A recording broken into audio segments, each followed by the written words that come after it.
Bismillahirrahmanirrahim. Assalamualaikum warahmatullahi wabarakatuh. Alhamdulillah. Alhamdulillahi rabbil alamin. Wa bihi nasta'inuhu ala umuri dunya waddin. Asyhadu an la ilaha illallah wahdahu la syarikalah. Wa asyhadu anna Muhammadan abduhu wa rasuluhu la nabiyya ba'dah.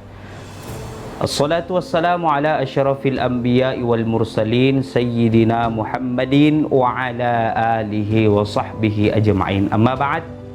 Berocik dan berocik dimanapun kita seluruhnya berada, mudah-mudahan senantiasa dalam lindungan Allah Subhanahu wa ta'ala. Pada pertemuan kita kali ini kami ingin melanjutkan pembahasan dari Imam Al-Ghazali di dalam kitab Minhaj Al-Abidin, bahwa ada beberapa golongan orang-orang yang nanti ketika meninggal dunia masuk nerakanya Allah Subhanahu wa ta'ala tanpa hisab. Pokoknya silangsungang ini, tidak ada tes-tes, tenis kama CPNS, calon pegawai negeri, pokoknya harus tes dulu ini itu, tidak, pokoknya tidak ada, silangsungang masuk neraka. Kenapa? Karena di yaumil hisab timbangannya berat, lebih berat dosa-dosanya ketimbang amal-amal kebaikannya. Siapa mereka yang masuk golongan neraka tanpa hisab? Adalah golongan yang kedua, pedagang yang tidak jujur. Nah, kita para pedagang senantiasalah kita berusaha untuk menanamkan kejujuran di dalam usaha kita atau di dalam perdagangan kita. Nabi Shallallahu Alaihi Wasallam adalah contoh panutan yang terlengkap. Pokoknya mau bicara apa sama Nabi, mau bicara sholat, jangan makin nakal lagi. Nabi bengkak lututnya, bengkak betisnya. Gara-gara apa? Menghabiskan satu rakaat dalam sholatnya 4 surah. 4 surah, ya kurang lebih 5 juz lah, 5 juz, 6 juz satu rakaat. Itu satu rakaat, maka pantas saja betisnya Nabi bengkak, lututnya Nabi bengkak. Kenapa?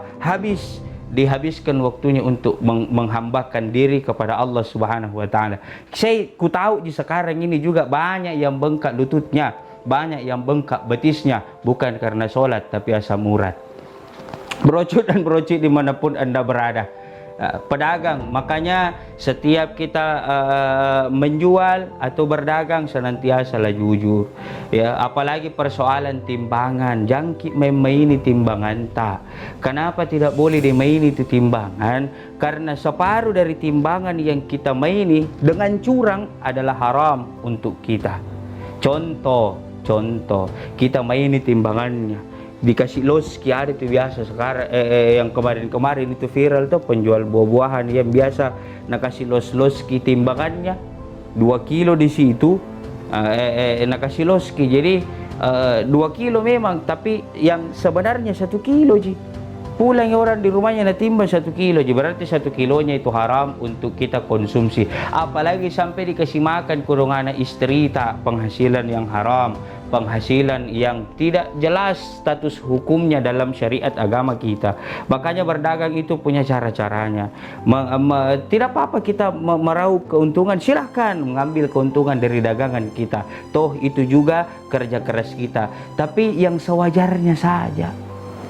Kayak sekarang banyak pedagang masker, tak liwat-liwat aku dong. Itu masker kayak yang ku tahu 8.000 jika berapa 10.000 satu. Masa bisa naik jadi 150.000? Masa bisa naik jadi 250.000? Ini contohnya pedagang-pedagang yang masuk neraka tanpa hisab. Makanya ini perlu kita garis bawahi. Ya, termasuk yang menimbun masker, termasuk yang menghabiskan meraup keuntungan yang terlalu tinggi. Akhirnya si pembeli merasa terbebani, si pembeli merasa berat akan hal itu. Oleh karena itu, itulah yang mengandung unsur haram di dalamnya.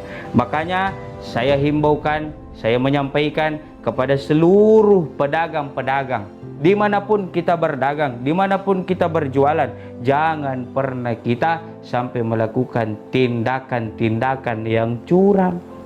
Nah, makanya ini yang mesti saya tekankan, berocok dan berocik dimanapun Anda berada, bahwa berdagang silahkan, ya.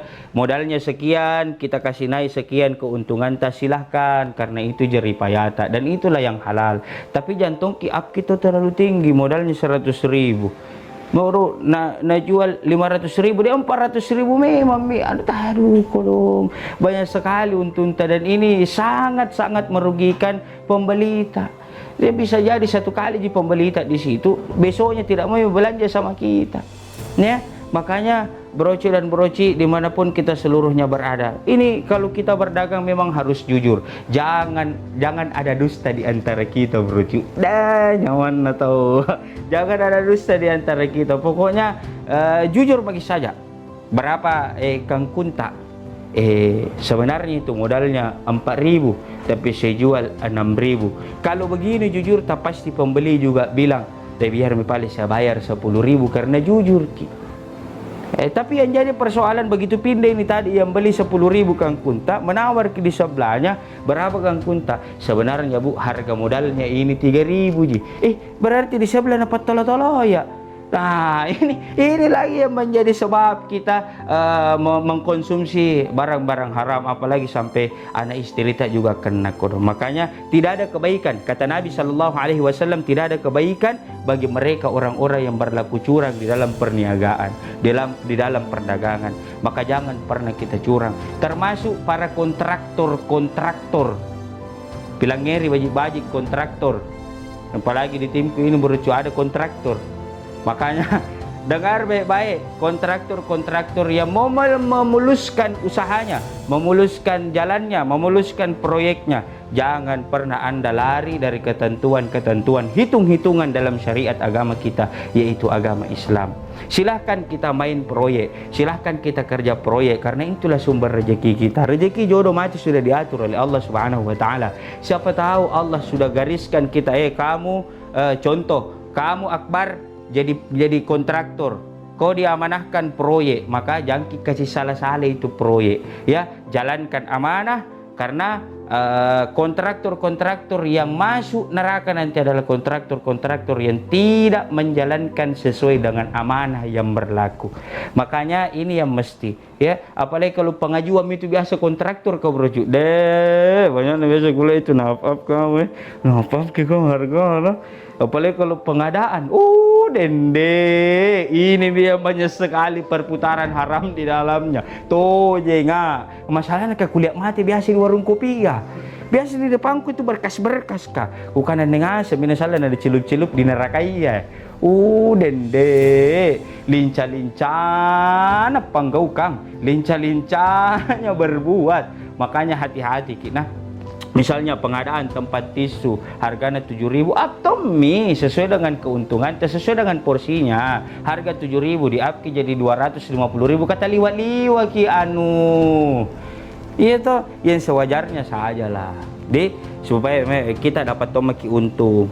Halal tom itu keuntungan dimakan, sedekah tomaki. Jadi tidak ada sih. Maka kalau begini konsep tak dalam berdagang, maka insya Allah rezeki itu datang sendiri. Kenapa? Karena Allah lihat kita, jujur kita ini berdagang.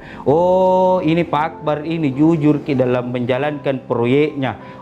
Ini Pak Akbar bagus kita dikasih proyek. Kenapa? Karena rajin kita sedekahkan sebagian rezekinya sama Mirwandex. Makanya inilah brocu yang mesti kita tekankan di dalam kehidupan kita sehari-hari, ya. Jangan curang. Rasulullah SAW berdagang tidak pernah curang.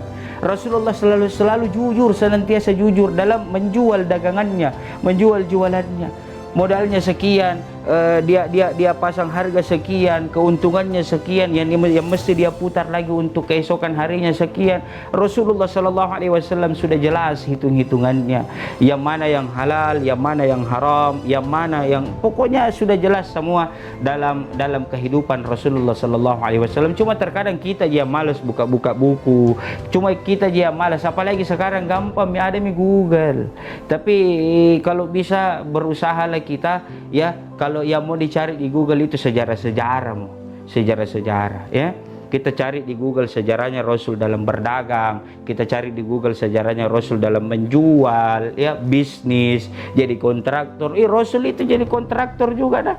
Dengar ini Pak Akbar, Ya, makanya kita menjadi pedagang harus jujur, harus amanah juga, supaya kita tidak masuk ke dalam nerakanya Allah Subhanahu wa Ta'ala. Poin terakhir yang saya ingin sampaikan di poin yang kedua ini adalah hati-hati dengan hitung-hitungan. Hati-hati, sekali lagi saya tekankan, hati-hati dengan hitung-hitungan. Ya, pedagang buah jangan maini timbangan buahnya.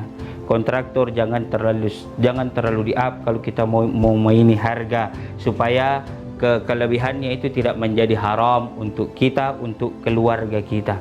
Tapi biasa tuh ada pedagang kudung curhat sama saya, Ustadz, bagaimana misalnya ini kudung ini buah-buahanku, kalau tidak ku kasih begitu timbanganku, parisitongi pembeli ya bela. Ku bilang, kenapa pembeli tak? Nah bilang, biasa na beli 2 kilo, tapi percobaan 1 kilo. Makanya ku main itu saya timbanganku kurang. Karena habis ini beli situ 1 kilo. Bayangkan kalau di mobil pickup rambutanku sama langsat ku taruh di mobil pickup. Mulai dari sisi kiri terus na putarin, na coba semua. Puro na bilang na ji, manis kita wadi. Manis kita wadi. Manis kita. Iya manis kita. Masuk ku saya postas tu berhenti mau ku coba. Kanu dimodali kodong itu. Nah kita juga pembeli harus kita juga tahu diri kodong, supaya apa? Supaya pembeli dengan penjual sama-sama ada transparansi, sama-sama ada kejujuran di dalamnya.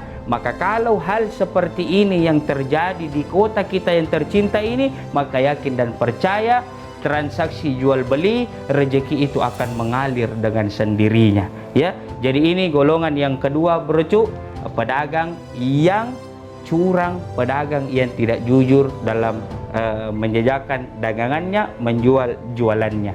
Maka ini yang mesti kita perlu garis bawahi.